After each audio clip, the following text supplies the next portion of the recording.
अगर आप भी चाहते हैं राणा प्रताप ऑफिशियल के सारे ऑडियो वीडियो आप तक पहुंचे, तो हमारे चैनल को सब्सक्राइब करें और बेल आइकन जरूर दबाएं। धन्यवाद।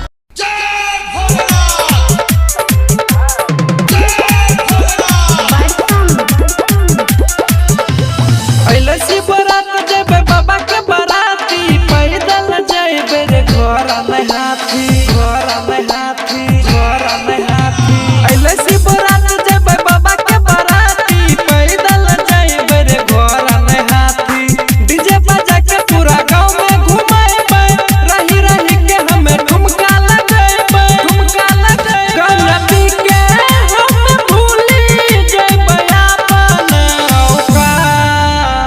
महाकाल जिंदाबाद जिंदाबाद जिंदाबाद, भूत बैताल जिंदाबाद जिंदाबाद जिंदाबाद, भोला बाबा जिंदाबाद जिंदाबाद जिंदाबाद, भंग के गोला जिंदाबाद। महाकाल जिंदाबाद, भूत बैताल जिंदाबाद, बाबा भोला जिंदाबाद, भंग के गोला जिंदाबाद।